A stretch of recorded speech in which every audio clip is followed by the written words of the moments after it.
Tersangka yang bernama Ahmad Nasir, umur 22 tahun yang telah membunuh anak seorang gubernur Papua yang bernama Alinsia Bokman Kondomo, umur 16 tahun. Perkenalannya bisa terhitung baru 15 hari di media sosial di Instagram. Komunikasi tersangka dan korban begitu aktif bisa dikatakan setiap hari. Akan tetapi, pelaku tersebut memiliki keinginan buruk terhadap korban, di mana pelaku telah menyiapkan sebuah minuman keras yang beralkohol agar melancarkan niat buruk terhadap korban. Di mana pelaku tersebut warga Semarang yang berkuliah di perguruan tinggi swasta kota Semarang. Ia pun juga kos di kota tersebut. Begitupun halnya dengan korban yang stay di kota Semarang yang masih duduk di SMA negeri di kota Semarang. Adapun pengakuan tersangka tidak melakukan pemaksaan terhadap korban dengan aksi pelecehan seksual hingga menenggak minuman keras. Pihak kepolisian masih mendalami pengakuan keterangan tersangka dan beberapa bukti seperti chatting antara tersangka dan korban. Akan tetapi, tersangka tersebut terlebih dahulu menghapus semua histori chatting dengan korban sebelum dibekuk oleh kepolisian. Sehingga pihak kepolisian memerlukan perangkat IT untuk mengembalikan histori handphone tersangka yang telah dihapus. Handphone milik korban pun juga pihak kepolisian berusaha untuk membuka, tetapi dalam kondisi dipasport oleh korban. Kejadian pembunuhan terjadi di rumah kos-kosan tersangka dan menyewa sebulan 600.000.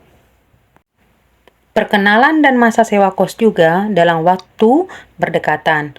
Disinilah polisi mencurigai tersangka yang merupakan warga kota Semarang dan berkuliah di kota yang sama tetapi menyewa kos. Ahmad Nasir yang umur 22 tahun, tersangka pemerkosa anak berujung korban tewas, mengaku tak tahu kalau korban anak gubernur Papua Pegunungan Niklaus Kondomo.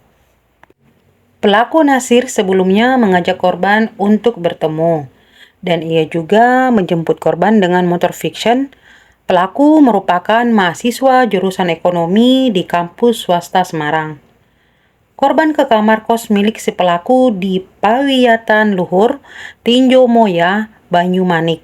Adapun pelaku juga telah menyiapkan botol miras, merek anggur, merah dan hawakawa. Sehingga korban tewas mengalami kejang-kejang di kos milik tersangka. Tragisnya lagi, sebelum tewas, korban sempat diajak menenggak minuman keras dan disetubuhi oleh tersangka. Namun, keterangan tersangka tidak memaksa, tapi fakta ada luka di kemaluan korban.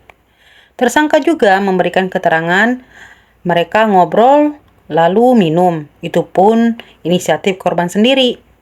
Habis itu korban mual dan muntah-muntah. Korban alami mual yang cukup luar biasa hingga tersangka panik. Lalu tersangka keluar dari kamar kos untuk membelikan air kelapa dan susu beruang. Dua minuman tersebut tidak mengurangi rasa mual di perut korban hingga akhirnya korban kejang-kejang. Tersangka juga memesan taksi online untuk membawa korban ke rumah sakit Elizabeth. Pihak kepolisian menemukan beberapa bukti diantaranya 3 titik luka di kemaluan korban. Terkait kematian penyebab korban adalah alami gagal nafas dan mati lemas akibat diduga keracunan. Tersangka dijerat Undang-Undang Perlindungan Anak Pasal 81 tentang persetubuhan anak di bawah umur dan Pasal 338 tentang menghilangkan nyawa orang lain, hukuman paling singkat 5 tahun, paling lama 15 tahun penjara. Teman-teman, jangan lupa dukung channel Tembok Malam, like, share, and comment.